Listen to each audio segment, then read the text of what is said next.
Buen día a todos, buen día a todo nuestro público y a todas las personas que nos acompañan en nuestra segunda sesión, nuestra segunda ponencia de nuestro ciclo de conferencias Rusia-Ucrania, organizado por la revista Lo Internacional. Yo, un servidor, Jorge Ángel Jiménez, voy a ser el que modere esta sesión que lleva por título Política de Seguridad de la Unión Europea, Bulgaria, Polonia, Rumania y Moldavia ante el conflicto ruso-ucraniano. Hoy, 11 de marzo, tenemos el placer de tener al maestro Boyan Borislavov, quien nos va a hablar sobre pues esas dos aristas del tema tan importante que se está viendo hoy en el marco de las relaciones internacionales. El doctor Boyan, bueno, pues cursó un doble grado en Ciencias Políticas y Derecho en la Universidad Rey Juan Carlos de Madrid, España. Sus trabajos de fin de grado abordaron el gobierno de Vladimir Putin como continuación del gaullismo y la evolución jurídico-institucional de la política común de defensa y seguridad de la Unión Europea. Actualmente está cursando el máster en Política Internacional, Estudios Sectoriales y de Área en la Universidad Complutense de Madrid. Su proyecto de trabajo de fin es la política exterior de Rusia en el Ártico. Además, durante el año 2019 realizó un Erasmus en Alemania en la Universidad de Münster. Aparte de búlgaro y español como idiomas nativos, es hablante de inglés, alemán y ruso. El maestro Boris Lavov se ha destacado en los últimos años sobre ser un experto en Rusia y el área circundante.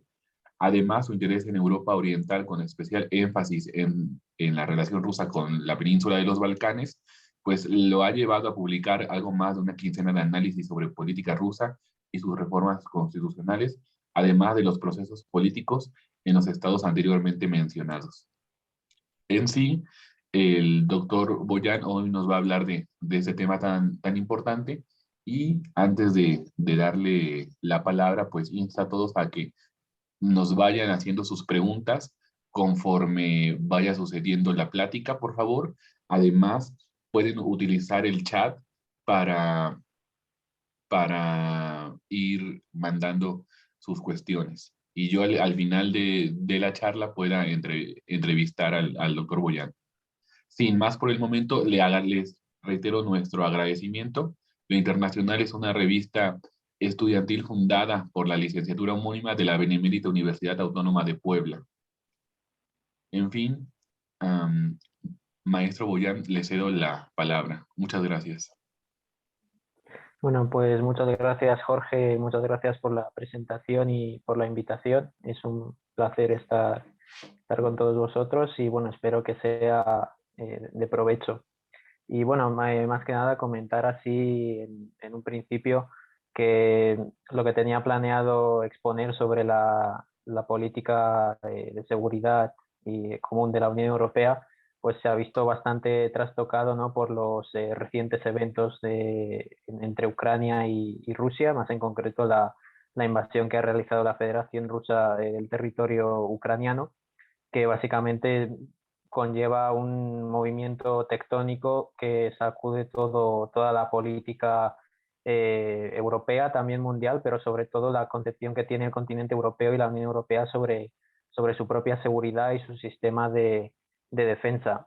Hay que decir que, bueno, es cierto que la Unión Europea nace como un proceso que pretende acabar con los conflictos que durante siglos han asolado a las distintas naciones de Europa y que se han enfrentado durante diversos siglos entre ellas.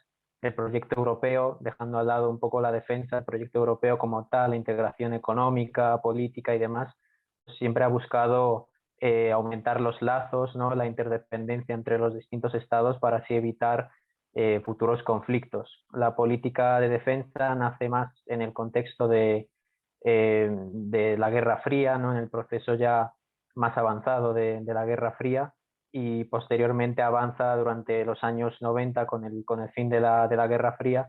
Se empieza a consolidar una visión sobre la seguridad de Europa y el entorno, el vecindario de Europa, por así denominarlo. Si el entorno del vecindario de Europa es seguro, entonces la propia Europa es también más segura. Si el vecindario de Europa se puede desarrollar de forma pacífica y estable, la propia Europa también será un lugar más pacífico y estable.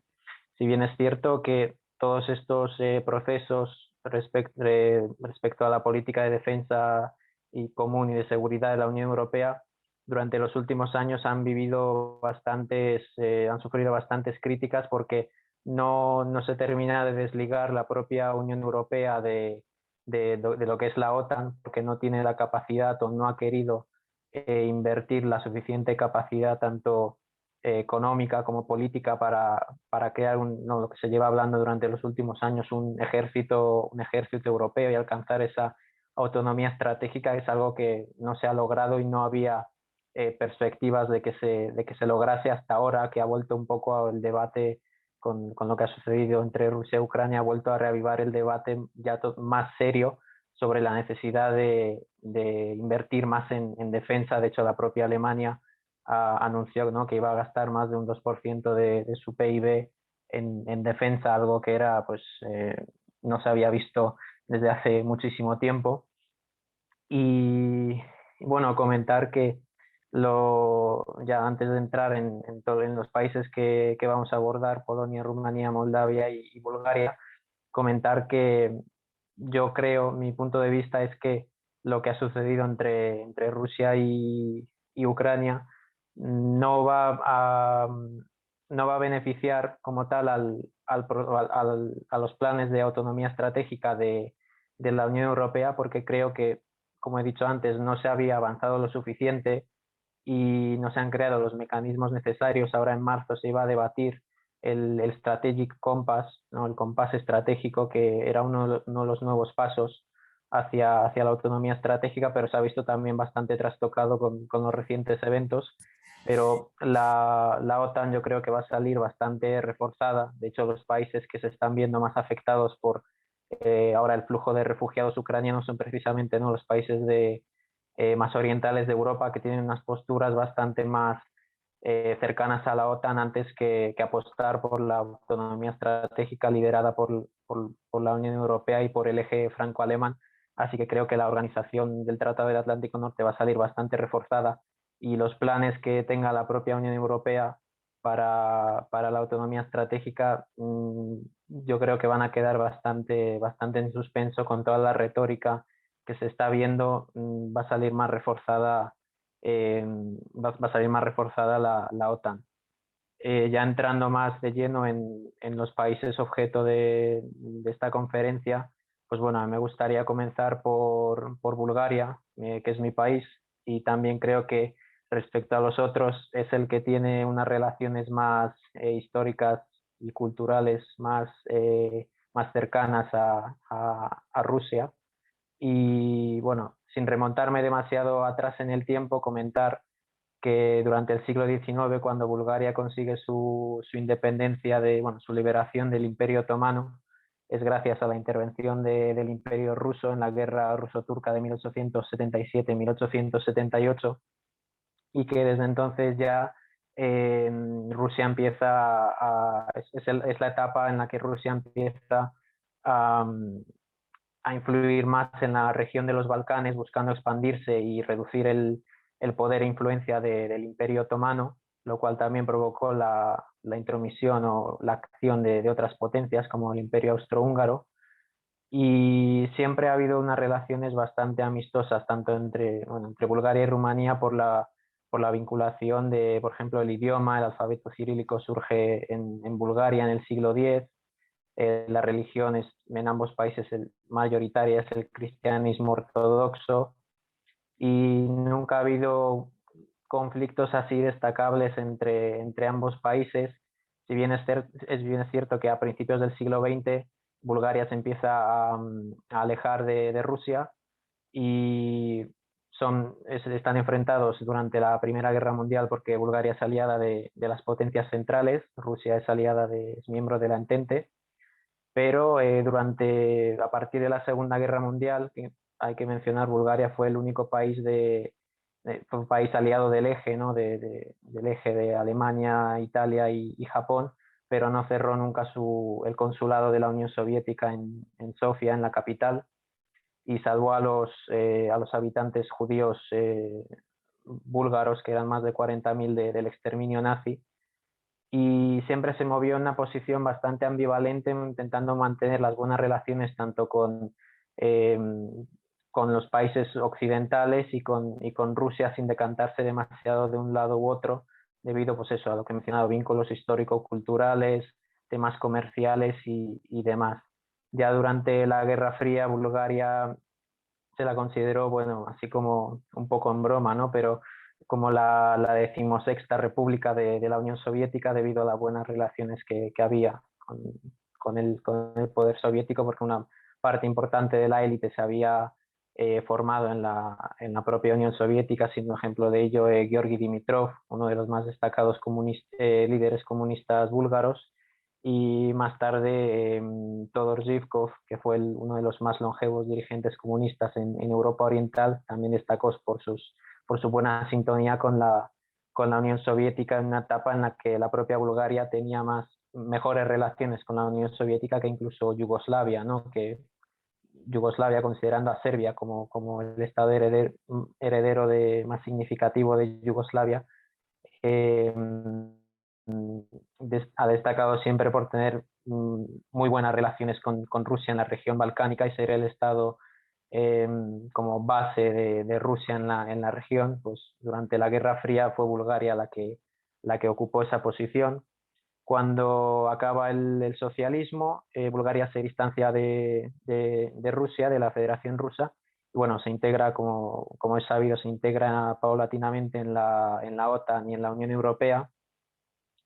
Y durante la primera década del presente siglo se empiezan a mejorar más las relaciones, se empiezan a llevar a cabo, impulsar distintos proyectos políticos, culturales y energéticos, destacando entre ellos, por ejemplo, el proyecto fallido del South Stream, el gasoducto que debía llevar energía desde Rusia a través del Mar Negro hasta Bulgaria, Serbia y países colindantes. Ese proyecto que, bueno, se vendió durante años, comenzó en 2007 y se canceló en 2014 a raíz de la crisis en Ucrania, el conflicto en el Donbass, en el este de Ucrania y la anexión de Crimea. Este proyecto se vendió a bombo y platillo por los gobernantes de Bulgaria, y al final se tuvo que cancelar, entre otras razones, pues por no cumplir una serie de requisitos de la Unión Europea, pero también por presiones políticas tanto de la Unión Europea como de los Estados Unidos, con la visita de varios senadores de los Estados Unidos a Bulgaria, que acabaron frenando el proyecto. No obstante, al final Bulgaria acabó adhiriéndose al Turk Stream, el gasoducto que lleva gas ruso a través de Turquía y llega hasta Grecia, y ahí conecta con otros países como Bulgaria o Serbia. Y decir eso, que Bulgaria tiene bastantes conexiones, que tiene bastante dependencia de Rusia en el tema energético. No, hay un gasoducto, el gasoducto transadriático, que viene desde Azerbaiyán, también pasa por Turquía y llega hasta Grecia, conecta también con Bulgaria aprovechando los conectores del Turk Stream, pero no es capaz de suplir la suficiente energía que suple el Turk Stream o hasta ahora, bueno, hasta no hace mucho más usado el gasoducto transbalcánico, que pasaba a través eh, bajaba por Ucrania y Rumanía hasta Bulgaria, y ahí conectaba con otros países. En ese sentido, pues la región balcánica y sobre todo Bulgaria son bastante dependientes de Rusia en el tema energético, y por eso, como mencionaba antes, buscan mantener una buena sintonía tanto con Bruselas y con Washington como con Moscú. Y eso es lo que ha condicionado durante los últimos años, con la crisis de Ucrania, muchas de las acciones búlgaras que se han considerado por parte de Bruselas o incluso Washington como acciones prorrusas, pero quizás sin entender eso es un pensamiento que está motivado por la falta de comprensión de la propia posición búlgara y la idiosincrasia de Bulgaria y la historia de Bulgaria y las relaciones con Rusia. Destacar que Bulgaria tiene una considerable diáspora rusa que vive en reside en el país desde incluso antes de la formación de la Unión Soviética. Muchos altos cargos y militares del llamado bando blanco, ¿no? De los zaristas ya huyeron a Bulgaria a principios de los años 20 del siglo pasado. Y destacar pues que la minoría rusa en Bulgaria es bastante destacable, y también que Bulgaria es uno de los pocos países que todavía conserva, a diferencia de otros como los bálticos, Polonia, que han derruido muchos de los monumentos soviéticos. Bulgaria todavía los sigue conservando, y eso es todavía motivo de debate dentro de la propia sociedad búlgara, de si hace falta abandonar o no esos legados soviéticos, que algunos consideran, pues bueno, como parte de una época que ya se abandonó, ya terminó, y otros que consideran que se tienen que mantener, pues por respeto al legado histórico y a los vínculos con Rusia. Durante los últimos 4 o 5 años, a partir de 2016, eh, el tema de las posiciones llamadas prorrusas, ¿no? O más rusófilas en Bulgaria, se ha avivado porque llegó al cargo de presidente Rumen Radev, antiguo comandante mayor de la Fuerza Aérea de Bulgaria, que si bien fue educado en los Estados Unidos, su educación militar fue en los Estados Unidos y en organismos de la OTAN. Él apostó por la postura no ambivalente entre este y oeste, y eso le ganó bastantes críticas, y bueno, las sigue generando, ya que dentro de la propia Bulgaria representa un contrapeso a las posturas más atlantistas que suelen estar presentes en el gobierno, sobre todo durante la etapa del primer ministro Boyko Borisov, que bueno, abandonó el cargo recientemente después de estar en el poder más de 11 años, que ahora ha sido sustituido por Kirill Petkov, de un grupo bueno, un partido político que es una coalición de varios partidos, generalmente de tendencia de centro derecha y europeístas, y todavía está bastante marcada pues esa dicotomía, ¿no? Entre el presidente, que intenta ser más ambivalente, y el primer ministro que apuesta de forma más clara por mantener lazos más fuertes con la Unión Europea y con Estados Unidos antes que con Rusia. Respecto a los últimos eventos que han tenido lugar en Ucrania, eh, Bulgaria estuvo valorando la posibilidad de enviar armas a Ucrania, en concreto varios cazas MiG-29 y cazabombarderos Sukhoi-25.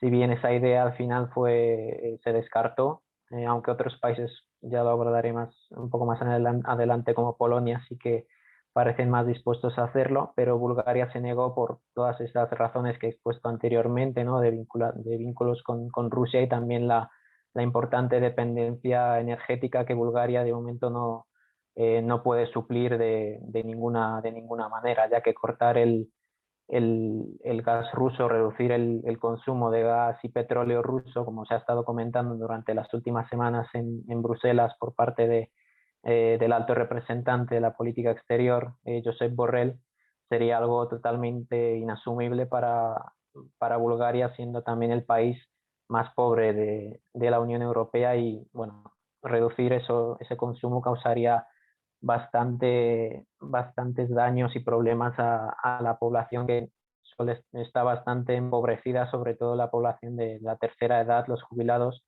que tienen pensiones mínimas equivalente a 150 euros, que bueno, es una cantidad bastante baja. Y también el propio primer ministro, ¿no?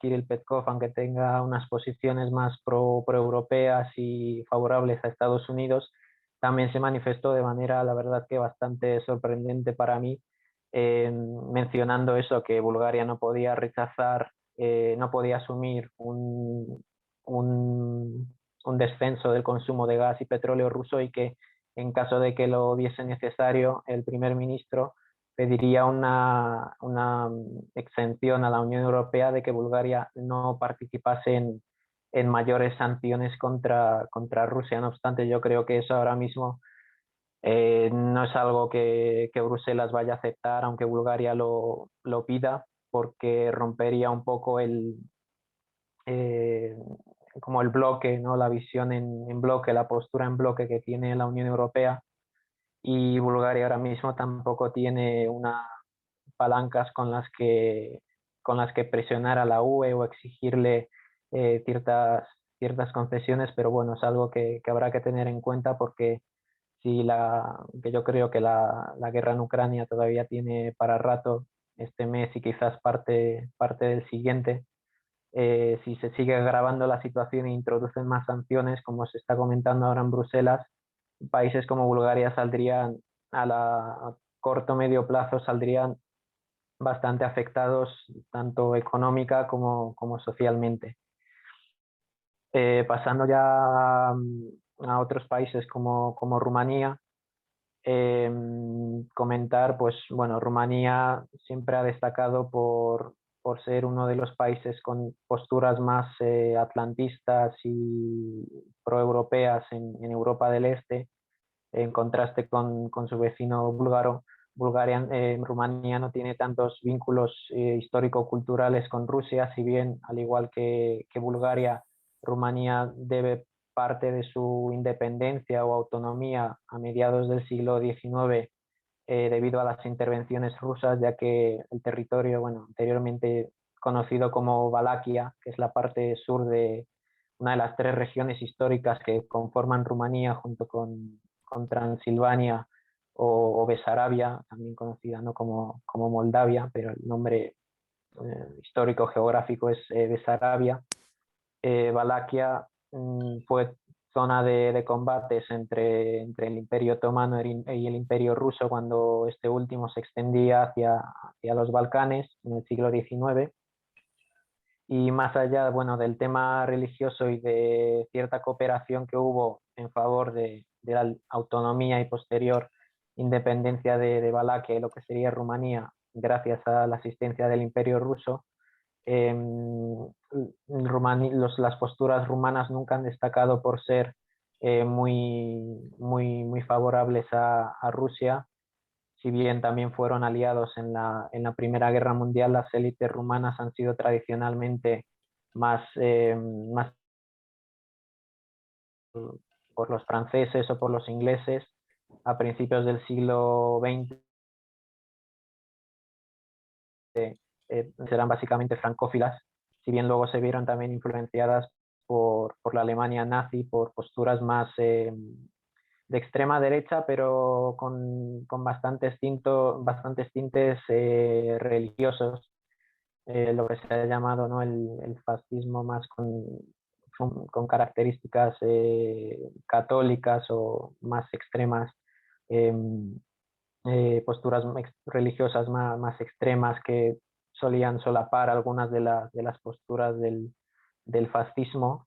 Destacar, pues Rumanía participó en la Segunda Guerra Mundial, ¿no? También, al igual que Bulgaria, fue aliado del Eje, si bien, a diferencia de Bulgaria, Rumanía participó activamente en la invasión de la Unión Soviética, lo cual también explica en parte la, la falta de amistad, ¿no? La animosidad que hay entre las poblaciones de ambos países, que si bien no relacionan, si no se entienden, no es que lo relacionen a la Segunda Guerra Mundial, pero sí que existen eh, bastantes roces debido al papel que jugaron los rumanos en la invasión de la Unión Soviética durante la Segunda Guerra Mundial, y por haber tenido unos gobiernos, bueno, eh, con la presencia, ¿no?, de la Guardia de Hierro, o Ion Antonescu, que fue dictador de Rumanía durante la Segunda Guerra Mundial,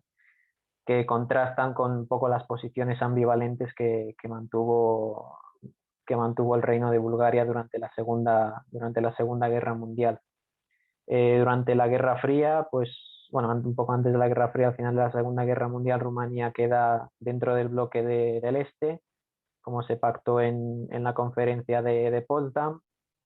Si bien las élites rumanas al principio, a principios de los 50, fueron de tendencia stalinista, con la llegada de Ceausescu, el célebre, ¿no? Dictador socialista de Rumanía, em, las élites rumanas se fueron distanciando paulatinamente de la Unión Soviética, fueron buscando un poco su propia vía. Rumanía fue el único país del Pacto de Varsovia que no participó en el mayo del 68, cuando el Pacto de Varsovia intervino en Checoslovaquia, y siempre buscó pues su propia vía, no participando tanto en la cooperación cultural o en la cooperación económica con la Unión Soviética. Si bien también Ceausescu buscó un poco más la, la vinculación o copiar un poco el sistema Juche que había en Corea del Norte o el sistema chino, debido a una serie de visitas que realizó en esos países durante los años 60 y sobre todo durante los 70, y eso fue lo que al final acabó llevando al colapso, ¿no? Del sistema socialista en Rumanía, debido a que fue, desde mi punto de vista, uno de los sistemas socialistas de Europa del Este más defectuosos, no solo por las medidas económicas que llevaron a cabo, porque ya en los 80 debían bastante dinero al FMI, sino por las propias prácticas de Ceausescu, que pues actuaba de forma muy grandilocuente y bastante represiva en comparación a su etapa temprana, cuando no ejercía un gobierno tan totalitario. Y parte de las malas relaciones o la falta de buenas relaciones entre Rumanía y la Unión Soviética se deben a la mala experiencia de la población rumana durante la época de Ceausescu, y esa herencia, ¿no? Que aunque muchas generaciones no hayan vivido a Ceausescu, pues se sigue contando lo que pasó, y Rumanía suele asociar su pasado bajo Ceausescu con la influencia soviética o con el dominio que la Unión Soviética ejercía sobre el este de Europa, si bien, como he comentado, el propio Ceausescu se alejó bastante de la propia Unión Soviética, pero bueno, la población en Rumanía asocia siempre el pasado socialista con la Unión Soviética y por ende con Rusia, que es el estado heredero de la Unión Soviética, y eso genera bastantes tensiones, y que los rumanos busquen pues asociarse más con la Unión Europea, defender de forma bastante más dura el atlantismo, y buscar menos relaciones con Rusia. Tampoco dependen tanto de la Federación Rusa en materia energética. Tienen algunos yacimientos petrolíferos y gasísticos, si bien no están del todo bien explotados. Recientemente Rumanía encontró yacimientos que se creen bastante importantes en el Mar Negro, el proyecto Deep Neptune, que está cerca también un poco de las costas ucranianas, cerca de la ahora famosa, ¿no?, isla de las serpientes, que ha sido objeto de bastantes fakes, ahora con la guerra, que hablaban, pues bueno, ¿no?, de una serie de defensores ucranianos que supuestamente habían resistido el ataque de un barco ruso y habían muerto heroicamente, aunque luego, según parece, se ha confirmado que los defensores de la isla se rindieron y no murieron en combate, que de hecho creo que el propio gobierno ucraniano al final lo acabó reconociendo. Y bueno, en esa isla está cercana al proyecto del Neptune Deep, que, que Rumanía y Ucrania pensaban dividirse. Ya veremos en qué quedará ahora, después del conflicto, también con una eventual mayor ya de por sí estaba militarizado el Mar Negro, ahora quizás haya una militarización mayor dependiendo de cómo se resuelva el conflicto, pero queda pendiente ver cómo podrá Rumanía explotar esas reservas, porque Estados Unidos estaba, si no recuerdo mal, la estadounidense ExxonMobil estaba participando en ese proyecto, pero acabó abandonándolo por una serie de problemas de impuestos y logísticos. Y Rumanía ahora estaba buscando desarrollar ese proyecto con gasísticas austríacas, pero bueno, el estallido del conflicto en Ucrania ha dejado eso bastante parado, porque es también zona de operaciones militares, pero si en un futuro se consigue extraer gas de esas reservas, pues Rumanía reduciría de forma más paulatina su dependencia de Rusia. Y también comentar, bueno, Rumanía es zona bastante importante para la OTAN, porque es parte del sistema de defensa antimisiles, que también bueno, está repartido entre Polonia, Rumanía y también en España. Hay bastantes bases importantes en Rumanía, como la del aeropuerto de Mihail Cogălnicianu, que, que está también, es un anexo a la base aérea 86 que el ejército de Rumanía comparte con la OTAN. También en la base aérea de Veselu está está situada la plataforma terrestre de misiles, ¿no? que integra el sistema de defensa antimisiles de la OTAN, que la OTAN afirma que en un momento se instauró, ¿no? durante la primera década de los 2000, para responder a amenazas de Irán y más tarde de Corea del Norte.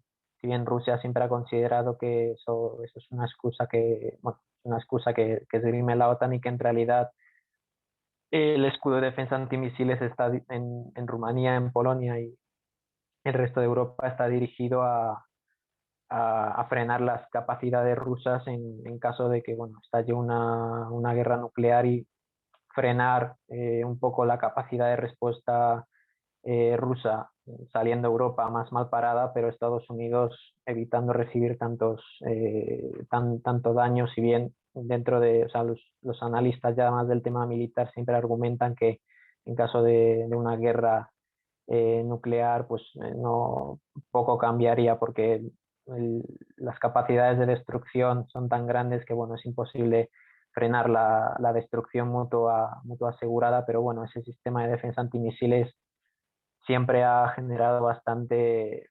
bastante dudas en Rusia, y es también causa de otra de los muchos factores que contribuye a las malas relaciones entre Rumanía y Rusia. También habría que comentar que dentro de la propia Ucrania hay una minoría bastante considerable de población étnicamente rumana, sobre todo en la región de Bucovina del Norte.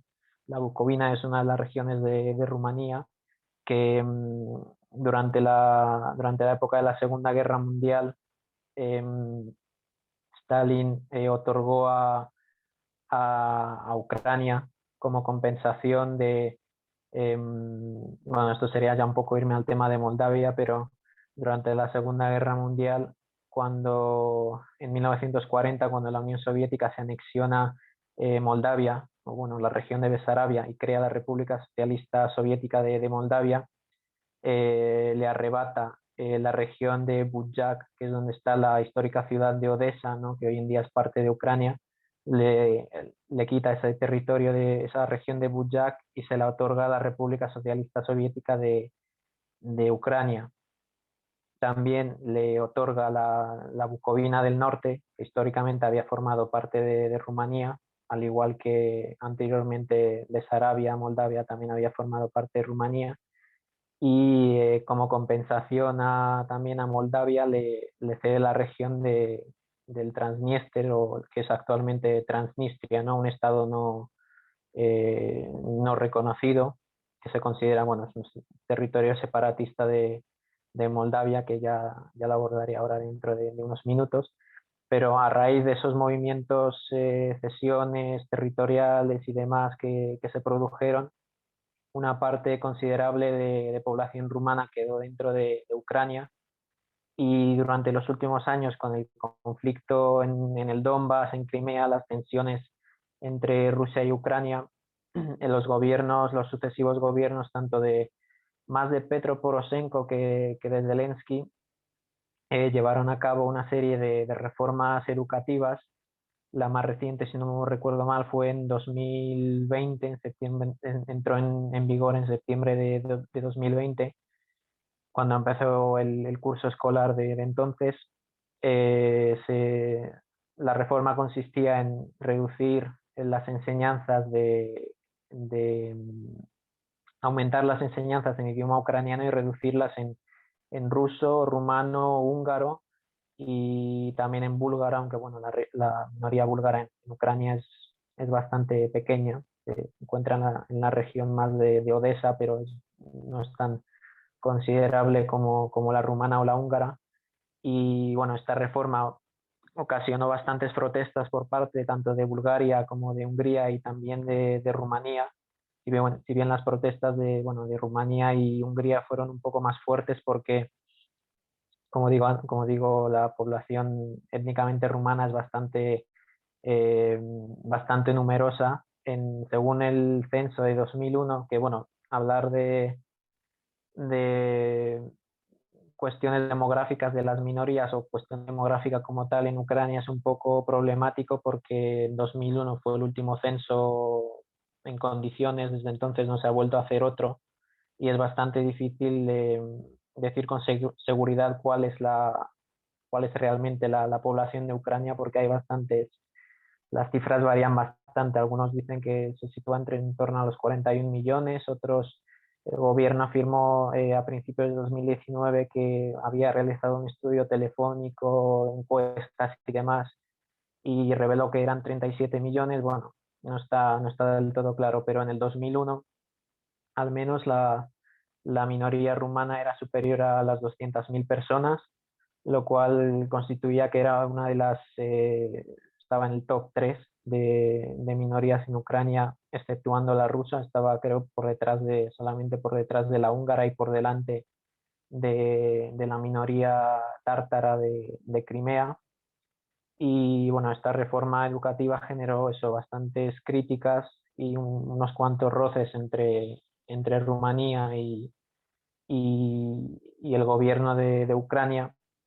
Pero bueno, recientemente, con todo lo que ha pasado, eso ha quedado en nada, y Rumanía se ha mostrado bastante dispuesta a acoger a los refugiados ucranianos. Se considera que unas 400.000 personas procedentes de Ucrania podrían acabar en territorio rumano, y ahora se está estudiando la posibilidad de que parte de esas personas se refugien también en Bulgaria, o quizás desde Rumanía sean trasladadas, si así lo desean, que seguramente lo desearán, ir hacia países más desarrollados de Europa Occidental, enviar aparte esas personas a Europa Occidental, porque Rumanía no puede sostener ese flujo tan grande de refugiados ucranianos por un tiempo prolongado. Pasando ahora a Moldavia. Bueno, Moldavia yo creo que es quizás uno de los casos más, bueno, el caso más interesante de todos estos, porque está el factor de la República de Transnistria. Moldavia, como he dicho antes, también conocida la región como Besarabia. Moldavia había formado parte de Rumanía después de la Primera Guerra Mundial. En 1940 fue anexionada por la Unión Soviética, y bueno, se creó la República Socialista Soviética de Moldavia. y se le quitó, como he dicho antes, la región de Budjak y demás, y se le otorgó como compensación de perder ese acceso al mar, porque cuando le quitan la región de Budjak, Moldavia pierde acceso al mar, se convierte en un estado en uno de los pocos estados del mundo sin litoral. Se le entrega la región de Transnistria, de Transnistria, que estaba poblada generalmente por población rusa o ucraniana, y bueno, también se incentivó la migración de población rusa y ucraniana a esa zona. Transnistria no había formado como tal, no era parte de la región histórica de Besarabia, y eso generó durante la propia época soviética em, bastante afectó un poco a la balanza de poder dentro de la República Socialista de Moldavia, porque las élites solían proceder de Transnistria, solían ser o rusos o ucranianos. La mayor parte de la industria estaba situada en la zona de, de Transnistria, y eso ocasionaba pues una dependencia no económica, una debilidad del resto de Moldavia, que es un territorio más grande, ¿no? En comparación a Transnistria. Transnistria es una franja de territorio bastante fina. Con el fin de la Unión Soviética, en 1990 estalla el conflicto entre, entre Transnistria y Moldavia, ya que Transnistria, al contar con una mayoría de población étnicamente rusa y ucraniana, decide independizarse de Moldavia. Moldavia obviamente no lo acepta, porque bueno, aquí ya esto genera un poco, ¿no?, de debate, teniendo en cuenta que la propia Moldavia eh, justifica no, al declarar su independencia, lo afirma, lo justifica afirmando que en 1940, bueno, esto es cierto, ¿no? La anexión que realizó Stalin era ilegal, ¿no? No era acorde al- a ningún tipo de derecho ni nada, y que por tanto ellos estaban, con su independencia, estaban enmendando esa anexión ilegal a la Unión Soviética, porque ellos nunca habían querido formar parte de la Unión Soviética. No obstante, el territorio de Transnistria, siguiendo esa lógica, también fue incorporado a Moldavia de forma eh, por una decisión de una persona, ¿no?, de Stalin y de la cúpula soviética. Así que la propia Transnistria, los propios dirigentes de Transnistria justificaron también la separación de Moldavia, arguyendo eso, que ellos habían sido incluidos dentro de Moldavia contra su voluntad. Obviamente Moldavia, al haber perdido también la región de Budjak, pues no quería ahora también perder la región de Transnistria, donde estaba la mayor parte de su industria. Así que durante algo más de un año hubo una guerra entre Moldavia y Transnistria. No fue una guerra especialmente sangrienta, fue más, durante las primeras semanas sí que hubo bastantes movimientos, pero luego acabó siendo básicamente casi una guerra de trincheras. También el tema de, del río que separa la región de Transnistria de Moldavia, el Dniester, jugó un papel bastante importante, porque ninguna de las partes se atrevía a cruzar, ¿no?, para no quedar sus fuerzas aisladas o sufrir alguna emboscada, y desde el punto de vista estratégico era bastante difícil llevar a cabo operaciones militares. Las fuerzas separatistas de Transnistria fueron apoyadas por el 14º Ejército de la Guardia soviético y más tarde ruso. Y bueno, las tropas moldavas fueron apoyadas obviamente por Rumanía, porque Rumanía también tiene intereses en Moldavia, y hay unos movimientos bastante destacables durante los últimos años que reclaman la incorporación de Moldavia a Rumanía, no son los movimientos panrumanistas que buscan recuperar la Gran Rumanía de después de posterior a la Primera Guerra Mundial. La guerra pues acabó con el resultado de que Transnistria quedó como territorio, pudo mantener su independencia, confirmó su separación de facto de Moldavia, si bien no fue reconocida por la comunidad internacional. Y desde entonces eso siempre ha sido un problema bastante notable para Moldavia, ya que Transnistria es zona ahora no tanto, pero durante otros años, en el pasado, era un punto bastante conflictivo en cuanto a tráfico de armas, ya que una parte bastante importante de arsenal soviético quedó en territorio transnistrio.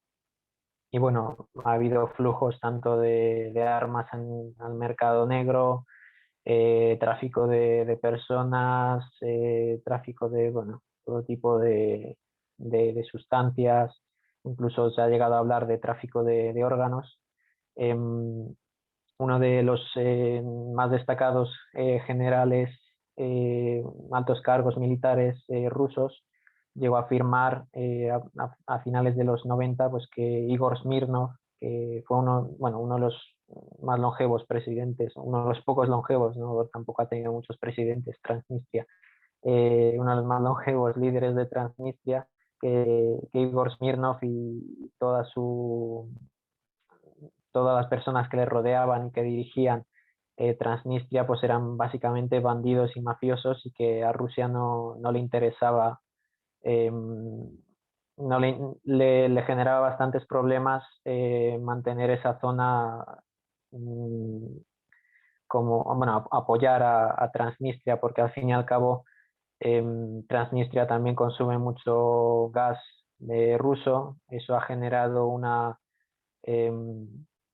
deuda de más de 700.000 millones de euros con Rusia, que Rusia pide a Moldavia, pero Moldavia afirma que ellos no van a pagar las deudas de Transnistria. Transnistria se mantiene pues, por el conglomerado Sheriff, ¿no? Que también da nombre al, durante los últimos meses, famoso equipo de fútbol, ¿no? Que se ha clasificado para la Champions League europea, y que ha servido también un poco pues, para dar un poco de buena cara, ¿no? al, a las élites políticas que gobiernan Transnistria, que si bien hacen uso de simbología soviética y socialista, en realidad pues no deja de ser un pequeño grupo de personas en torno al conglomerado Sheriff y otras pequeñas empresas privadas, que son básicamente los únicos exponentes de la economía transnistria. Es un estado que funciona gracias a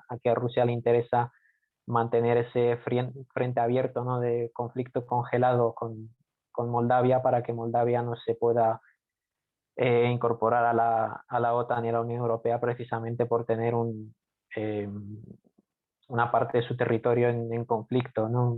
Es un conflicto congelado. Esto también, ¿no? El factor transnistrio juega un importante papel en que daña o complica las relaciones entre Moldavia y Rusia. Si bien ahora con el conflicto que está teniendo lugar, Vadim Krasnoselski, el presidente de Transnistria, el actual presidente de Transnistria, que cambió un poco la forma de abordar las relaciones con Rusia respecto a su predecesor Igor Smirnov. Krasnoselski no ha mostrado un apoyo explícito, no lo mostró ni tanto durante la anexión de Crimea y los sucesos en Donbass, no mostró apoyo a Rusia, ni tampoco ahora ha dicho que tanto Ucrania como Rusia son importantes para Transnistria, que quiere mantener buenas relaciones comerciales con ambos. Si bien se ha especulado con la posibilidad de una acción armada desde Transnistria hacia territorio ucraniano, ya que parte de ese 14º ejército de la Guardia ruso que mencioné todavía sigue desplegado en Transnistria como parte de una operación de grupo de fuerzas territoriales y tal. Cambiaron el nombre, que todavía es parte del ejército ruso, pero apenas llega a creo que no superan los 2.500 efectivos, así que tampoco las Fuerzas Armadas transnistrias tampoco son muy destacables. Así que a Transnistria no le interesa, no le interesaría involucrarse en un conflicto de este calibre. Y ya pasando un poco más a Moldavia, después de explicar el caso transnistrio, eh, Moldavia también cuenta con una población bastante rusófila, ¿no? O prorrusa, según como se quiera, eh, según como el término que se quiera emplear, debido también a la vinculación religiosa o a gente que todavía añora el pasado socialista, ya que bueno, las autoridades moldavas durante los últimos años, si bien ha gobernado un partido que afirma ser, ¿no?, el Partido Comunista de Moldavia, no, no, dentro de lo que son sus programas electorales, más allá de temas sociales y demás, el programa es un programa de estado de economía de mercado, no es un estado socialista ni mucho menos. No han generado una prosperidad económica destacable. Moldavia es el segundo estado más pobre de Europa, solamente por delante de Kosovo y bueno, también dependiendo de quién considere a Kosovo un estado, ¿no? Porque eso también es un tema complicado, pero bueno, es el estado más pobre de Europa, solo por delante de Kosovo y Ucrania. Las relaciones entre Moldavia y la Unión Europea han mejorado durante los últimos años. Ha habido tanto presiones por parte de Rusia, que tiene bastante influencia en el tema energético de Moldavia, presencia en canales de televisión, presencia también en la política. Y si bien este poder blando que ha estado con el que cuenta Rusia en Moldavia, últimamente no les está siendo muy efectivo, ya que a partir de 2012 las relaciones comerciales entre Moldavia y la Unión Europea han ido en aumento, y el mayor socio de la propia Moldavia pues es obviamente Rumanía, ¿no? Han estado bastante interesado en atraer a Moldavia, y también pues otros estados como Ucrania, Polonia o Alemania. Rusia, si bien es uno de los 4 o 5 estados con los que más comercia Moldavia, pues ha quedado totalmente relegado respecto a la posición que tenía hace 15 o 20 años. Em, También las élites políticas de Moldavia, sobre todo destacando Igor Dodon, el presidente que fue presidente de Moldavia desde 2016 hasta finales de 2020, destacó por sus posiciones más cercanas a Rusia y por representar pues, a ese electorado generalmente bastante envejecido que apostaba por relaciones con Rusia, integrarse en la comunidad económica euroasiática y, y en la organización del Tratado de Defensa Colectiva con Rusia. Si bien él representaba ese sector, su presidencia fue em, un tanto pasajera, debido a que no frenó un poco los procesos de cooperación con la Unión Europea, generó unas, unas cuantas dudas en Bruselas si Moldavia se estaba dirigiendo hacia el camino adecuado, ¿no? Pero al final, a finales de 2020, Igor Dodon y su partido el PSRM, fueron barridos por Maya Sandu, que bueno, es una política bastante joven, que apuesta pues, por la integración de Moldavia en la Unión Europea y seguramente también la OTAN, aunque bueno, esto es un tema que no los no se suele mencionar por los problemas, un poco tensiones que generaría también con el tema de Transnistria y la respuesta rusa, pero su posición de adhesión a la Unión Europea es bastante clara. La victoria de Sandu en Moldavia fue provocada en parte gracias a la amplia participación de la población joven, ¿no? En contraste con los sectores más envejecidos que apuestan por Rusia, y también por el importante factor de la población de la diáspora moldava que se movilizó en masa. Y bueno, el PAS, el Partido de Acción y Solidaridad de Maya Sandu, también en las legislativas barrieron a la opción del PSRM de Dodon, y ahora parece que tras algo más de 20 años, bueno, tras 30 años, sí, de, de no saber hacia dónde se dirigía Moldavia, si este o oeste, ha quedado bastante claro que una parte muy importante, mayoritaria de la población moldava, pues ha acabado eligiendo la vía de adhesión a la Unión Europea. Ahora con la invasión rusa de Ucrania, Maya Sandu, la presidenta moldava, exigió la adhesión bueno, el inicio del proceso de adhesión de Moldavia a la Unión Europea, ¿no? Igual que hizo Georgia o que ha hecho Ucrania. Si bien esto ha generado bastante debate, es inviable, ¿no? Que es algo simbólico para mostrar apoyo por parte de la Unión Europea a estos países, pero ahora mismo es inviable que estados como Moldavia o Ucrania accedan por una especie de vía rápida a la Unión Europea, teniendo en cuenta que hay otros estados como Serbia o Macedonia del Norte o Montenegro o incluso la propia Turquía, que llevan muchas décadas dentro de ese proceso y esperando. Y también generaría bastantes problemas, ¿no? La propia Unión Europea porque, bueno, como he dicho antes, Moldavia es un estado bastante empobrecido, ha vivido una considerable despoblación, que bueno, tengo por aquí las cifras a ver si las encuentro, pero sí, Moldavia ha perdido cerca de un tercio de su población, según la ONU, desde 1991. Para 2035 perderá un 22% más, apenas superando los 2 millones los 2 millones de habitantes.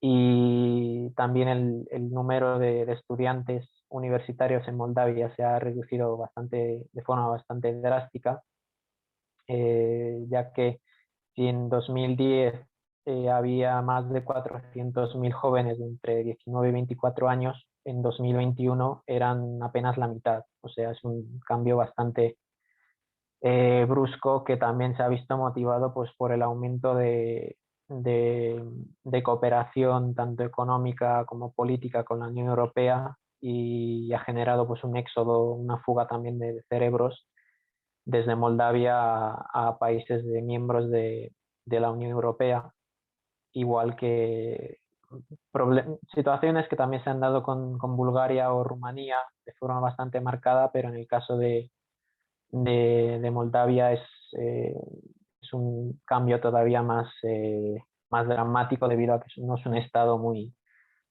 poblado precisamente, y su adhesión a la Unión Europea pues seguramente conllevaría un mayor éxodo de población. Y pues ahora, más allá de eso, comentar em, también pues el caso de Polonia, que bueno, creo que respecto a estos tres anteriores países, Polonia es quizás un estado más conocido, ¿no? Tiene un poco más de proyección tanto a nivel internacional como europeo. Em, Creo que no hace falta bueno, que resuma, ¿no? la historia de Polonia y todo lo que pasó durante la Segunda Guerra Mundial y la Guerra Fría, pero bueno, es obvio que no hay, entre los tres estados abordados hasta ahora, Polonia es quizás el que menos buenas relaciones tiene con la Federación Rusa por cuestiones obvias, tanto históricas como de competencia, de competición regional, e incluso antes ¿no? de los tiempos de la Unión Soviética. Esto ya es quizás remontarse bastante en el tiempo, ¿no? Pero la mancomunidad polaco-lituana fue uno de los estados más fuertes, bueno, el estado más fuerte en Europa del Este durante los siglos eh, 16 y una buena parte del 17. Llegó a controlar incluso Moscú durante un corto periodo de tiempo, y el auge del Imperio Ruso pues constituyó, eh, significó en gran parte la caída de la mancomunidad polaco-lituana y la regresión de Polonia hacia una potencia regional en vez de pues, una de las principales potencias que había entonces en el continentales, a nivel continental en Europa. El factor, pues eso, factor soviético de Polonia formando parte bueno, Polonia siendo dividida, ¿no? También antes, durante la Segunda Guerra Mundial, entre la Alemania nazi y la Unión Soviética, también juega bastante a favor de las narrativas contrarias a Rusia en Polonia. Ese también sentimiento, ¿no? de victimismo en ocasiones totalmente legítimo, en otras un tanto exagerado desde el punto de vista de que Polonia siempre buscó durante la época de entreguerras una posición distinta a la del resto de países, ¿no? Siempre buscó esa posición preeminente, volver a ser una potencia en la zona, pero acabó siendo absorbida a cachos entre la Alemania nazi y la Unión Soviética, y bueno, más tarde obviamente quedó dentro de la esfera soviética y dentro del Pacto de Varsovia, si bien creo que por cuestiones obvias, también siendo Polonia un estado con una marcada con un marcado factor religioso del cristianismo católico, siempre hubo una mayoría de la población que se opuso a, al dominio soviético, y eso también generó bastantes problemas a la propia Unión Soviética, ¿no? Porque hubo mm, bastantes huelgas y demás. Siempre que había no, huelgas en Polonia, pues casi todo el Pacto de Varsovia temblaba un poco, ¿no? Ante los efectos colaterales que podía tener eso. Mencionar, ya abandonándonos un poco el tema histórico, Polonia es parte, ¿no? de la OTAN y la Unión Europea, junto con Rumanía, y dentro de Europa del Este, si exceptuamos los países bálticos, ¿no? que por su tamaño no son factores muy a considerar, no tienen demasiada influencia, pero Polonia y Rumanía son los dos principales baluartes de, del euroatlantismo en Europa del Este. Son los estados de la región que prácticamente deciden o guían tienen un peso bastante importante en las decisiones de la Unión Europea y la OTAN respecto a esa región. Como he mencionado antes, Polonia es parte del escudo de defensa antimisiles de la OTAN, y una parte importante de los efectivos que suele desplegar la OTAN, pues aparte en los Bálticos, suelen estar desplegados en Polonia, más ahora aún con las recientes tensiones que ha habido con Bielorrusia como consecuencia de la crisis que generó el presidente Lukashenko con los refugiados, ¿no? que hacía llegar en avión desde Oriente Medio hasta Bielorrusia, y desde Bielorrusia que intentaban cruzar la frontera hacia Polonia y también llegar hasta Alemania. Esto también generó bastantes un deterioro aún mayor de las relaciones, ¿no? entre Polonia, no solo Polonia y Bielorrusia, sino entre Rusia, que es también aliado de Rusia. Perdón, Rusia, que es aliado de Bielorrusia. Y bueno, la propia Polonia, a raíz de los acontecimientos en Ucrania, llevó a cabo, en 2014 esto, llevó a cabo como una reformulación, ¿no? de su política regional. Impulsó proyectos como el Triángulo de Lublin, que buscan un poco pues, recuperar la influencia regional que tuvo antaño la mancomunidad polaco-lituana, eh, teniendo como países objetivo a Ucrania, sobre todo, Bielorrusia y también en parte Lituania, que a veces suele ir de la mano con Polonia. Pero bueno, el Triángulo de Lublin es una alianza político-económica que también tiene una vertiente militar, aunque no es muy destacable porque formaron los tres países, Ucrania, Polonia y Lituania, formaron una brigada, pero apenas supera los 5.000 efectivos, así que no es un factor militar de momento muy a considerar. Pero todo el tema político, económico y cultural, Polonia lo ha estado fomentando bastante durante los últimos años, justificándolo, ¿no? Con la expansión, eh, con la expansión rusa. Y también hay que mencionar el llamado, la llamada iniciativa de los tres mares, que es un proyecto también más económico, sí, económico y comercial. También tiene una bastante importante vertiente política que no acaba de ser del todo definida.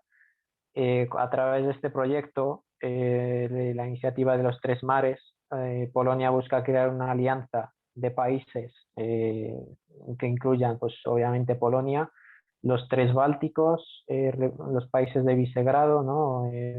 República Checa, Hungría y Eslovaquia, también Austria, bajando también hacia Bulgaria, Rumanía y Croacia y Eslovenia.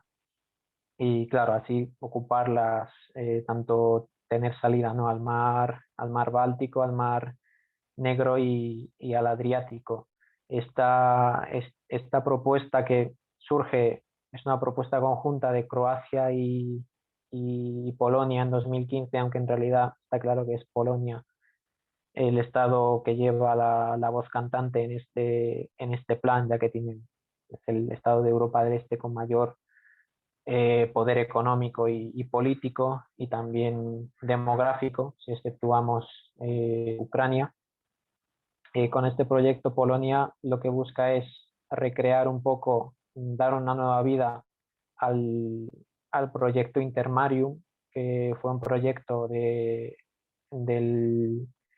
primer ministro y más tarde dictador de Polonia, Józef Pilsudski, en que a mediados de los años 20 y parte de los 30 del siglo pasado, ideó este proyecto en Intermarium, ¿no? Entendiéndose entre mares, que buscaba pues, crear una alianza de Polonia con países de Europa Central y los países bálticos, también parte algunos de los eh, algunos de los ideólogos, aparte de Pilsudski, proponían también incluir a países como Rumanía y Bulgaria, ¿no? que ahora son parte de la iniciativa Tres Mares. Pero bueno, con este proyecto del Intermarium lo que se buscó por aquel entonces es crear como una barrera contra la expansión soviética y también frenar la influencia alemana en Europa Central. Si bien este proyecto de Pilsudski partió con buen pie, no, o sea, dentro de Polonia obviamente era bien recibido porque Polonia sería el país que dominaría esta alianza, no no fue bien recibido por los demás países de Europa Central y Oriental, que vieron en los planes de Polonia pues otro intento más de dominio regional, ¿no? Que se sumaba a los de la Unión Soviética y la Alemania nazi. Así que los planes de Pilsudski quedaron en nada, y Polonia no pudo luchar por esa posición preeminente entre la Unión Soviética y Alemania. Ahora, con la iniciativa Tres Mares, pues, se busca un poco dar una nueva vida a esos proyectos, ¿no? Que forman parte de la estrategia nacional de Polonia. Em, También se busca hacer una conexión con los puertos ucranianos, turcos y georgianos a través de un proyecto del puerto de Gdansk, o, no, o en el pasado Danzig, que es un puerto en el norte de Polonia, que da al mar Báltico.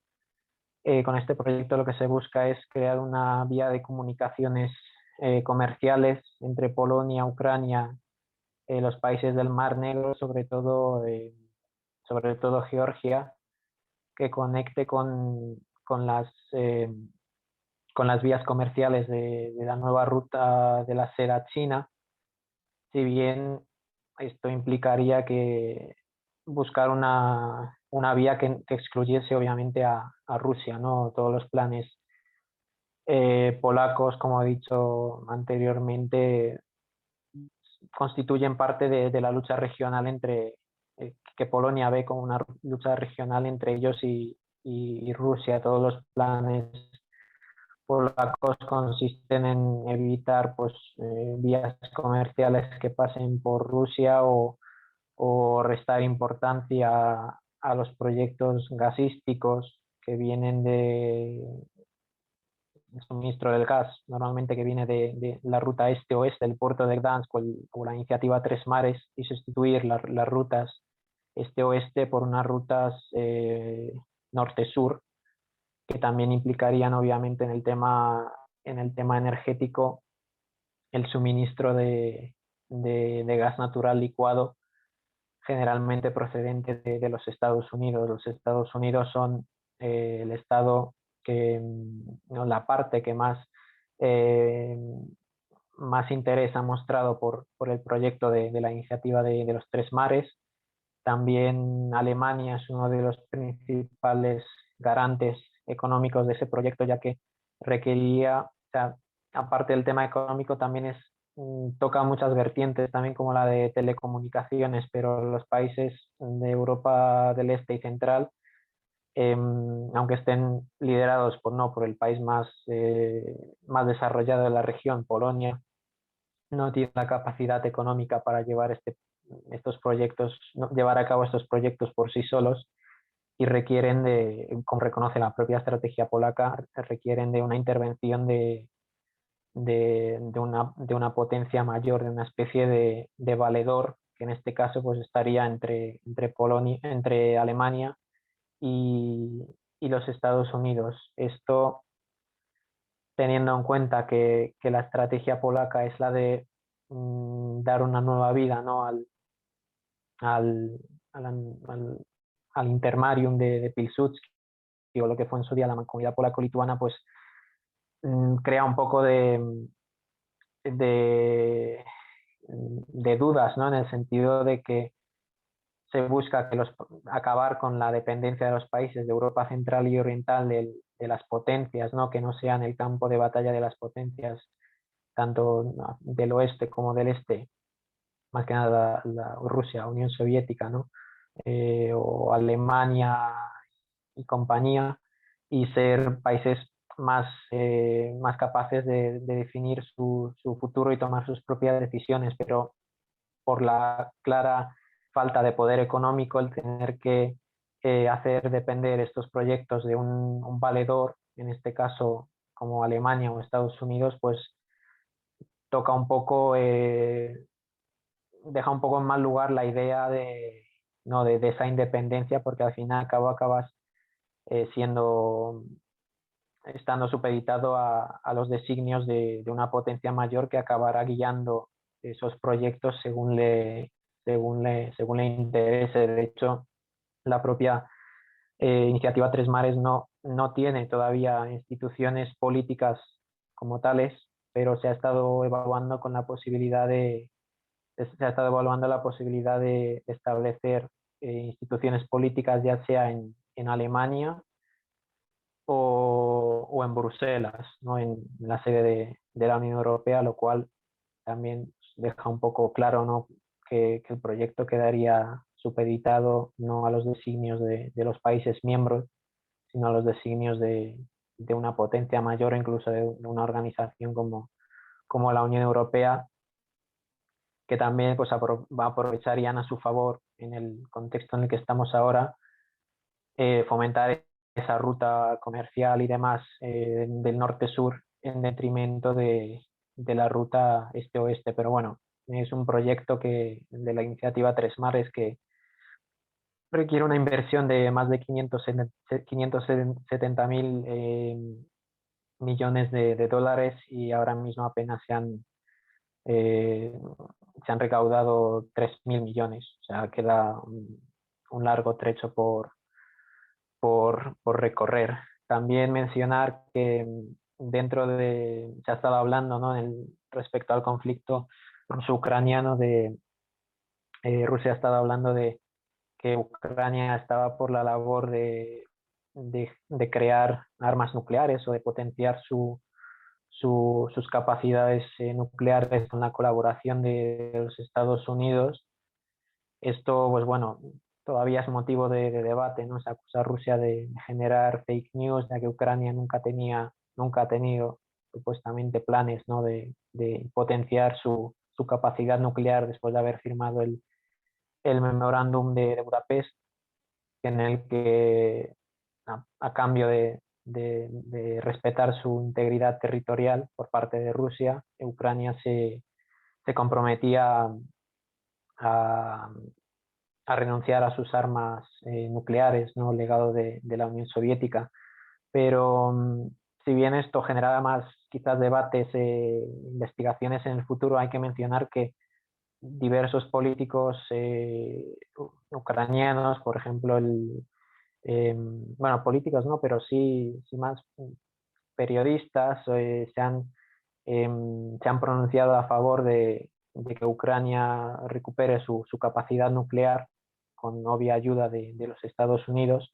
Pero si bien esto todavía no está del todo claro, sí que se han visto movimientos en el ámbito nuclear, no para fines de momento militares, porque no hay capacidad para ello, pero sí que se han visto movimientos de Estados Unidos en Polonia, en Rumanía y en Bulgaria, que sobre todo en Bulgaria y en Rumanía, han desplazado a Rosatom, a la compañía atómica, compañía de energía nuclear rusa, y a otras compañías competidoras las han desplazado del mercado, también porque los gobiernos han considerado de Polonia de Rumanía y Bulgaria que Estados Unidos ofrecía mejores condiciones, pero la han desplazado a la competencia para generar y avanzar en favor de la creación de reactores modulares, ¿no? Que son reactores nucleares modulares, que son unos reactores más pequeños, que se cree que van a ser en un futuro la revolución de la energía nuclear. La propia Polonia planea no solo aumentar la creación el diseño de estos reactores modulares, sino también construir 6 reactores grandes, o sea, nuevas centrales nucleares en su territorio, con la ayuda de, de compañías estadounidenses, lo cual requeriría una gran inversión. Los movimientos, ¿no? por parte de Estados Unidos en estos países en el tema nuclear, pues yo creo que también generan bastante preocupación en Rusia, en el sentido no tanto de que puedan usarse para fines militares, al menos en el caso de, bueno, de Polonia, Bulgaria y Rumanía no hay indicios de ello, pero sí que representan también cómo las compañías rusas han quedado un tanto desplazadas en un área en la que generalmente solían ser actores bastante importantes para países de Europa del Este. También, bueno, han quedado desplazados de proyectos también nucleares en, en República Checa.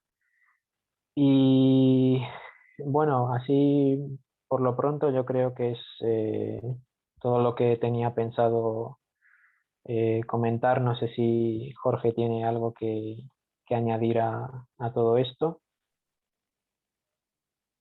Muchas gracias, Boyan, en serio. Sin duda alguna, el análisis que has dado sobre esos cuatro estados y en general ah, poniéndolos o insertándolos en este contexto de la reciente invasión rusa a Ucrania, pues ha sido de buen entendimiento y buen alcance. Puntos que no se tocan, puntos que no se tratan en los medios de comunicación y como gente común y como internacionalistas, pues no sabíamos, en mi caso, o no llegamos a entender la impronta que pueden tener, ¿no? A la hora de desmenuzar un problema como este, a la hora de desmenuzar geopolíticamente un territorio, pues te das cuenta de todas las aristas que son las que has mencionado. En el caso de estos cuatro estados, bueno, ha sido muy importante el análisis como tal, no solo porque son aledaños geográficamente al conflicto, sino porque juegan un rol fundamental. Como tú mismo lo has mencionado y lo has dejado muy marcado, el papel que Polonia está jugando, siendo un estado limítrofe, pues es de enorme envergadura, ¿no? Ha habido algunas preguntas que el público nos ha hecho y te las voy a ir haciendo conforme me vayas respondiendo, ¿vale? En primer lugar Sí. tenemos, am, ¿consideras al nacionalismo ingrediente principal de este juego geopolítico? Sí, no, ¿y por qué? Yo creo que es un ingrediente bastante importante, no tanto eh, a la hora de conseguir objetivos, o sea, no es lo que mueve, pero sí que es bastante importante desde el punto de vista de las narrativas. Por ejemplo, desde el propio sector ucraniano se considera, pues, esto ya quizás de remontarse mucho, ¿no? Pero todo el tema histórico, político histórico en torno al estado medieval, ¿no? De la Rus de Kiev, que es el estado del que son herederos tanto Rusia como Ucrania como Bielorrusia. El tema del Rus de Kiev es motivo de debate tanto entre ucranianos como rusos sobre quién es de verdad los ucranianos, tanto los rusos afirman que son los únicos herederos, ¿no? de este estado medieval y, y de ahí pues se vertebran también otros debates sobre pues, el pasado soviético, si, si Ucrania siempre ha buscado la independencia, los 15, 16, 17, en cambio Rusia ha frenado esas aspiraciones de libertad ucranianas, por ejemplo el Tratado de Pereyaslav del siglo XVII entre los cosacos y los rusos, bueno, el zarato, el imperio ruso de aquel entonces, bueno, los ucranianos afirman que ese fue un tratado en el que los rusos les impusieron una serie de condiciones en el que básicamente quedaron presos, por así decirlo, dentro de las aspiraciones expansionistas rusas. En cambio, en Rusia lo venden como pues, un tratado entre pueblos hermanos para que buscaban combatir la expansión de la mancomunidad polaco-lituana.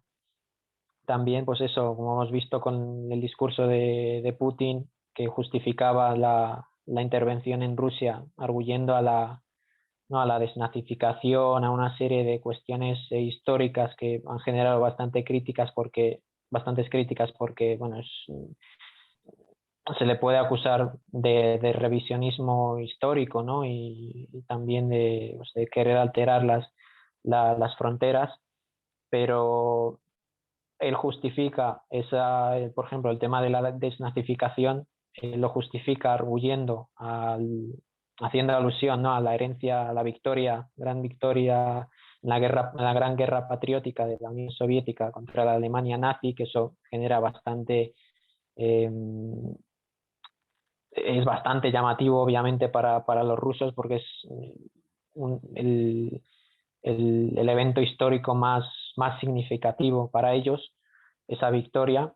Él lo justifica diciendo pues que en 2014 en Ucrania hubo un golpe que fue llevado a cabo por grupos nazis, que es cierto que en 2014 en el Maidán hubo grupos de extrema derecha que desplazaron a los grupos de civiles que protestaban de manera pacífica. Es cierto que hay grupos como el Batallón Azov y demás que están integrados en la Guardia Nacional Ucraniana. Es cierto, bueno, el tema de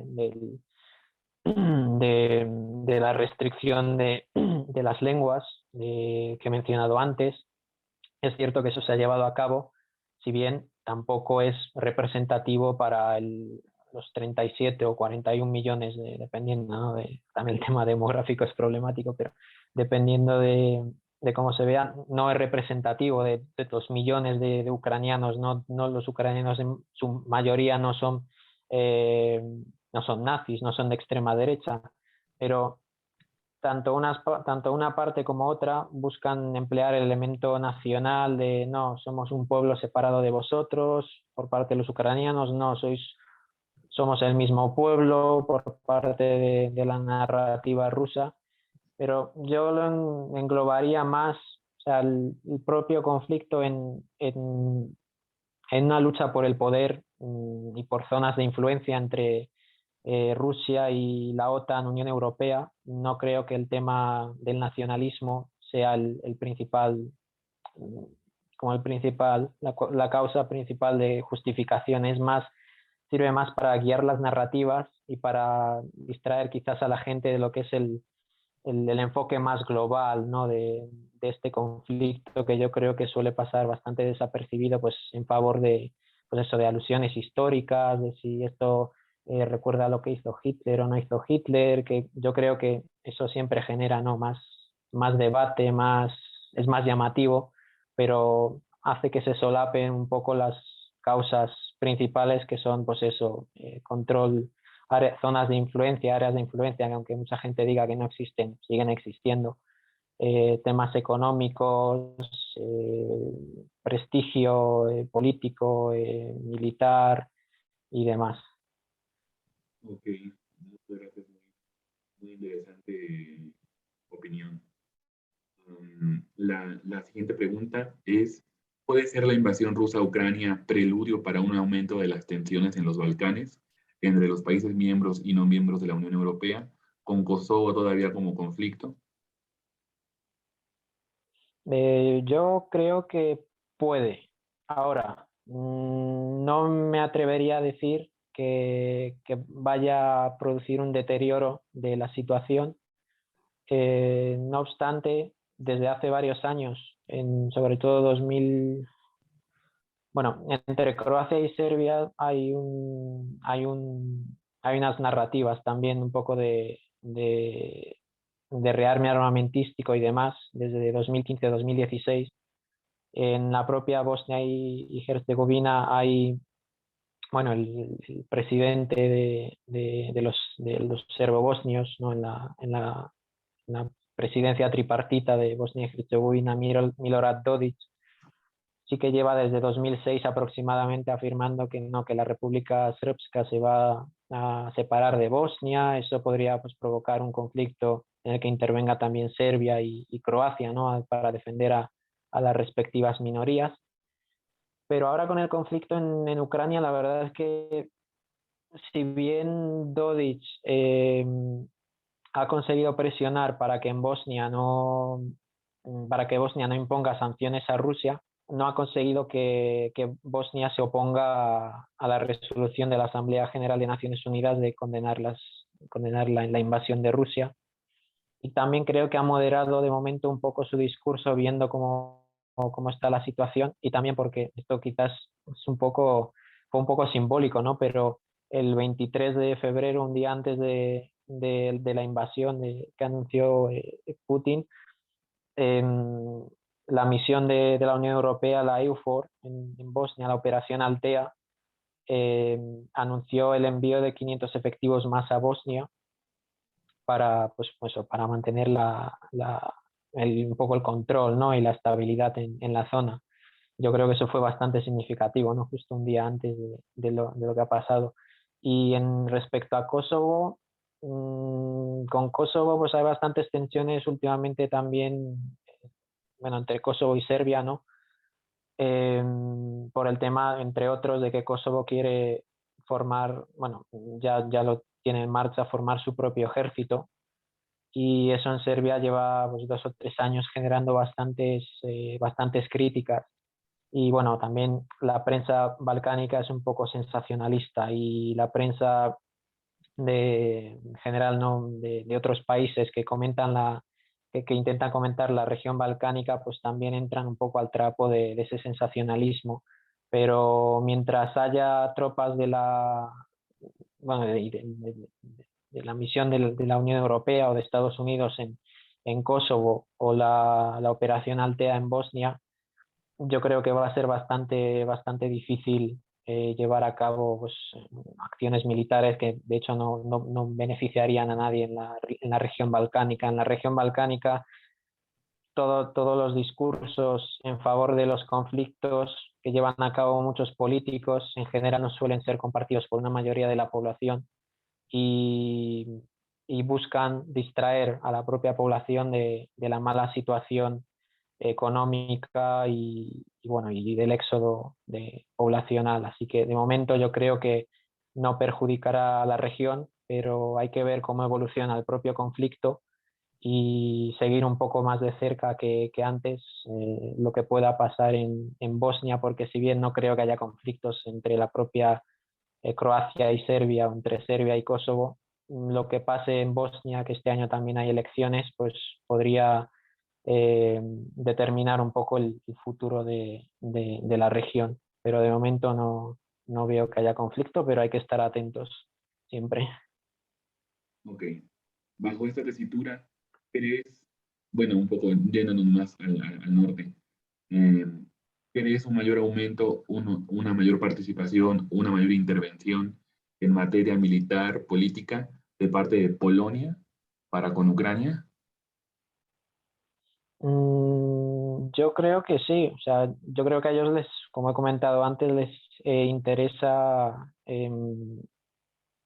con lo que he mencionado del Triángulo de Lublin o de la iniciativa Tres Mares, les interesa incluir lo máximo posible a Ucrania dentro de ese eje que buscan crear, esa zona de área de influencia que buscan crear en Europa del Este. Ahora, en términos económicos, culturales y demás, lo están explotando, yo creo, al máximo. Ahora son el estado que más, bueno, ya desde 2014 había más de 2 millones de ucranianos en Polonia, trabajando, estudiando, etcétera. Ahora creo que han llegado más de 1.200.000, si no me equivoco, como consecuencia de la invasión. Y yo creo que eso juega bastante a favor, ¿no? de Polonia y bueno, su imagen de cara a la, a la esfera internacional. Pero ya en el ámbito militar, pues ningún estado de la OTAN le interesa inmiscuirse ahora en lo que es la propia guerra, ¿no? Porque, bueno, las obvias consecuencias que tendría. De hecho, el tema del envío de los cazas MiG ha quedado en parón. La propia Polonia afirmó que varias veces, ¿no? que iba a enviar cazas, luego dijeron que no porque generaría respuesta de Rusia. Hace 2 o 3 días decían que casi lo confirmaban, que Polonia iba a enviar sus cazas MiG-29 a la base estadounidense en Ramstein, y que se los cedería a Estados Unidos para Estados Unidos entregarlos a Ucrania. Pero luego en el propio establishment norteamericano dijeron que bueno, eso es son unas tácticas un poco extrañas y tal, y no queremos añadir más leña al fuego, y no sabemos cuáles van a ser la respuesta de Rusia, y parece que ha vuelto a quedar otra vez en suspenso. Así que más allá del envío que estarán haciendo todos los países de la Unión Europea, que están situando material militar, según se dice, en la frontera con Ucrania, entre Polonia y Ucrania, y de allí los ucranianos lo recogen. Más allá de eso, en tema militar, no creo que Polonia se vaya a inmiscuir de momento. Pero en términos económicos y demás, yo creo que de cara al futuro pueden sacar muchísimo partido atrayendo a Ucrania a su favor y cumplir sus planes, bueno, el sueño de Pilsudski, ¿no? De hace tantos años.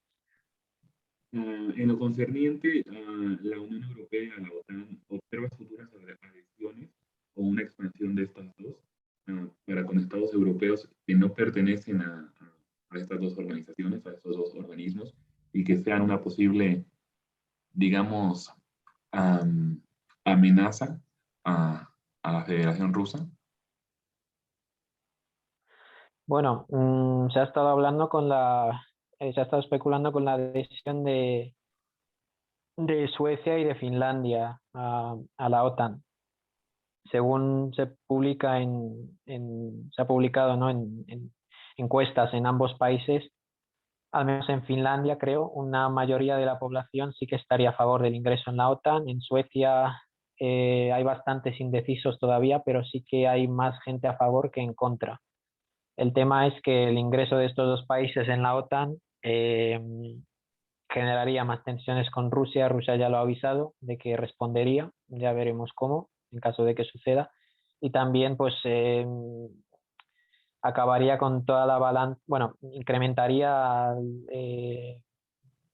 sí, dañaría toda la balanza de fuerzas que hay en la región del círculo polar ártico, ¿no? Que durante los últimos años ha vivido una mayor militarización y el ingreso de estos dos países, pues, acabaría del todo con la cooperación económica, científica y comercial que había en una región que normalmente no destacaba por las acciones militares, ¿no? El Ártico, pero ahora, pues, en caso de que accedan estos dos países, pues el tema militar allí, la importancia del factor militar irá a más, pero yo creo que en ambos países, de momento, los gobiernos se han manifestado de que prefieren mantener la cautela, que no van a, de momento, acceder a pedir la adhesión a la OTAN, si bien parece que en caso de querer hacerlo, pues todos los mecanismos ya los tienen aprobados y en caso de querer hacerlo, pues sería de un día para otro, no habría muchos problemas, pero de momento, para no aumentar ya las tensiones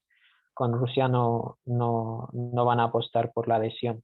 Y respecto a otros países a los que puedan acceder a la Unión Europea, pues bueno, como he mencionado, ¿no? Moldavia y Georgia han recibido esa palmadita, ¿no? En la espalda por parte de las instituciones europeas, pero no están en condiciones de acceder.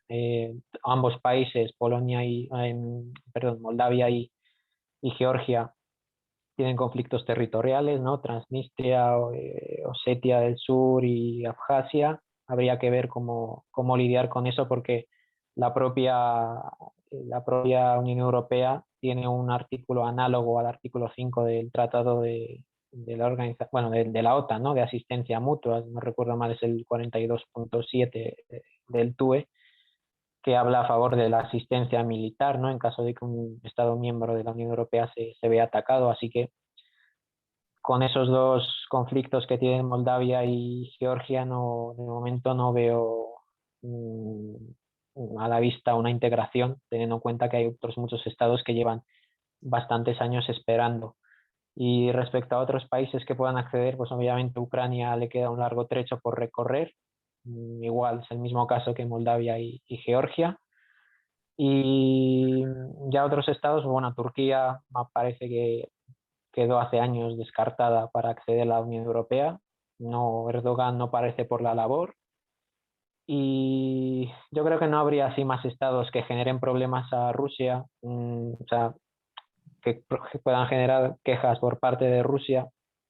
Quizás, bueno, la adhesión de Serbia o de Bosnia sería un golpe un tanto duro, ¿no? Sobre todo en el caso de Serbia, porque Rusia ya de por sí no apenas tiene poder, influencia ya en Serbia. después de además de lo que ha pasado ahora con la invasión, Serbia se ve obligada a renunciar o a ser un tanto tibia en sus relaciones con Rusia porque tiene mucha vinculación, mucha más vinculación con la Unión Europea que con Rusia. Pero sí que veo más cercano la adhesión de Serbia, de países como Serbia a la Unión Europea, pero aunque eso suceda, Moscú no tiene mucho ámbito mucho margen de actuación en ese sentido. Así que yo creo que esto que ha pasado en Ucrania, si ya de por sí el poder blando de Rusia en los Balcanes estaba bastante debilitado en comparación al poder de la Unión Europea o incluso de países como Turquía, ahora todos los que eran así sectores más rusófilos en los Balcanes, pues van a tener que mantener un perfil bastante bajo durante los próximos años y Rusia tampoco va a poder hacer mucho más para recuperar su posición allí, de momento. Ok. La siguiente pregunta, hablando más concerniente a Moldavia y tomando en cuenta el devenir histórico de los conflictos congelados postsoviéticos que se han venido sucediendo desde la década de 1990 hasta el hoy, vamos a retornar un poco con Moldavia y con lo que es Transnistria. ¿Crees que Transnistria se mantenga como un estado para fragmentar la Unión Moldava y así evitar la integración a la Unión Europea, que tú has dicho que la ves todavía muy, muy lejana? ¿O ves una futura adhesión de ese territorio a la Federación Rusa? A ver, yo creo, como dije, Transnistria se adhirió o sea, mm, se lo entregaron a la República Socialista Soviética de Moldavia en compensación que le habían quitado el territorio de Butchak, pero eso se hizo en parte también pues para condicionar el futuro de Moldavia y es lo que sigue siendo un escollo para su adhesión a la Unión Europea y a la OTAN. No creo o sea, no es viable que Transnistria se integre como parte de la Federación Rusa porque simplemente por la separación geográfica que hay, o sea, sería un territorio totalmente aislado, además entre Ucrania, Moldavia, Rumanía al lado, no sería viable para la Federación Rusa. Ellos lo llevan todos estos años manteniendo allí, pues por eso, para frenar un poco la adhesión de Moldavia a la Unión Europea y la OTAN, la adhesión bueno, la reunificación de Moldavia con Rumanía y también pues para tener un factor así un poco más para tener una palanca, ¿no? Como decir, oye, cuidado con lo que haces en la región porque yo tengo aquí a Transnistria, o cuidado Georgia, lo que haces aquí porque yo tengo Abjasia y tal, o cuidado con Polonia y tal porque yo tengo Leningrado. O sea, es un poco esa política rusa. Lo que sí vería posible es que Transnistria durante los próximos años y a raíz de la invasión rusa de Ucrania, cambien más todavía el discurso a favor de, no tanto, ¿no?, de reunificarse quizás con Moldavia, pero sí de cooperar más con la Unión Europea, porque, bueno, como he dicho, el actual presidente ha sido bastante tibio en sus declaraciones no ha apoyado la invasión rusa, sabe que Transnistria depende de Ucrania en términos de cooperación económica y ahora pues tienen que elegir qué vía seguir porque si eligen aumentar los vínculos con Rusia, pues ya de por sí Transnistria es un estado no reconocido y un poco paria en la esfera europea, pues si ahora eligen ir con Rusia, pues van a quedar más aislados de lo que ya están. Así que yo creo que las autoridades Transnistria, si bien no van a apoyar una reunificación con Moldavia ni nada por el estilo, sí que van a, sí que van a apostar por ser un poco más ambivalentes y por reconocer que ahora mismo su principal mercado pues, es Ucrania, que les será favorable cooperar con la Unión Europea o optar por quedar más aislados. Ok, muchas gracias. Finalmente, la última. A tu opinión, como como analista, ¿cuáles serían las posibles salidas al conflicto ruso-ucraniano? Bueno, hacer Todos los españoles. futurología es un poco complicado, ¿no? Pero como se ha visto. Pero yo creo que tal y como está ahora la situación, Rusia ha decidido actuar o sea, jugarse todo a un doble o nada. Van a buscar, pues eso, como ha mencionado, la desmilitarización de Ucrania, anular todas sus capacidades militares. No sé si buscan ocupar todo el país, sobre todo teniendo en cuenta que la parte occidental el, en la parte occidental de Ucrania está el corazón del nacionalismo ucraniano y allí habría una resistencia muy dura, más dura de lo que ya estamos viendo ahora. Pero si incluso se conforman con ocupar pues la parte oriental, donde hay más rusoparlantes y demás, donde también está una parte importante de la industria, eh, les llevaría bastante tiempo. O sea, todavía queda por ver cómo evolucionará el conflicto, pero parece pues que por muchas pérdidas materiales o humanas que tenga Rusia, pues van a seguir yendo a por ello, cueste lo que les cueste, porque se ha hablado, ¿no? De si Rusia acepta, bueno, si Ucrania ahora acepta en las negociaciones reconocer Crimea, Donetsk y Lugansk como parte de Rusia y quedarse como país neutral, ¿aceptaría Rusia esas condiciones? Yo creo que no las aceptaría porque aunque Putin lo podría vender perfectamente como una victoria eso, a la larga, después de la firma de la paz, por mucha neutralidad que tenga Ucrania y no acceda ni a la OTAN ni a la Unión Europea, va a seguir recibiendo entrenamiento de la OTAN, va a seguir recibiendo, nada impide que reciba armas, ya sea a través de directamente de la OTAN o de países terceros, que eso ya se ha hecho en otros casos.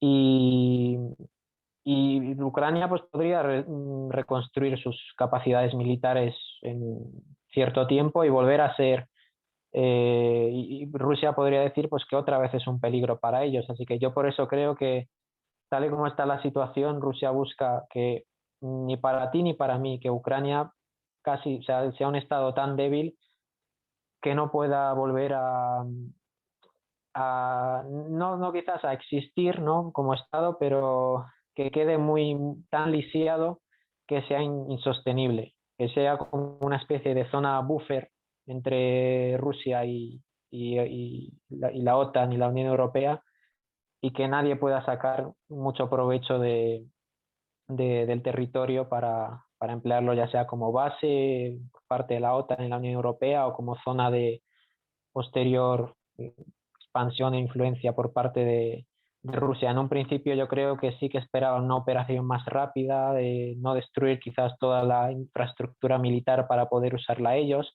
pero tal y como están yendo las cosas, tiene pinta de que va a haber una campaña más dura, más destrucción y más muertos. Así que yo creo que la salida del conflicto todavía está un tanto lejana y queda por ver que una de las dos partes esté muy debilitada, muy machacada, para que decida sentarse a negociar y ceder, porque ahora mismo ni Rusia va a ceder simplemente con Donbass, Crimea y Ucrania neutral, ni Ucrania va a ceder viendo todo el apoyo que están recibiendo, va a ceder a las peticiones rusas. Así que de momento yo creo que esa es la situación, pero sí que contemplo que quizás va a haber una cierta neutralidad en caso de que se firme un pacto, una declaración de neutralidad de Ucrania, porque de hecho los propios líderes ucranianos ya se están empezando a mostrar un tanto críticos con la OTAN, quizás esperaban más ayuda, una intervención directa de la OTAN, lo cual pues, sería escalar a un conflicto casi nuclear, ¿no? Pero yo creo que la opción de neutralidad está sobre la mesa, la cosa es ver hasta qué punto son capaces de avanzar los rusos y de resistir los ucranianos, pero todavía queda un mes o 2 meses de conflicto, creo yo. Boyan, muchas gracias por por esta conferencia. Sin lugar a dudas, lo repito, ha sido de, de enorme análisis en esta coyuntura iniciada en febrero, que ya se veía venir y que pues al final del día se materializó. Muy importante la perspectiva que nos da sobre Rumania, Bulgaria, Moldavia y Polonia ante el conflicto, cómo los fantasmas del pasado y los rencores del pasado se reavivan, con base siempre en la experiencia que tuvieron como países socialistas como tal. En sí, el mapa europeo, lo que nos muestra tu conferencia es la enorme pluralidad étnica que Europa tiene y que por mucho que se haya tratado o que se haya intentado borrar o fusionar o, o, digamos, unir, pues estas etnicidades tienen una voz y tienen un voto, ¿no? Dentro de este juego geopolítico y dentro de este devenir histórico los primeros, en estos primeros 22 años del siglo XXI. Igual, muy interesante la opinión que nos da sobre la situación en general en la península de los Balcanes, ¿no? Como la mayoría, no todos, se han integrado tanto a la OTAN como a la Unión Europea y cómo, pues, se ve o se percibe una pérdida de poder blando ruso en la zona como tal, ¿no?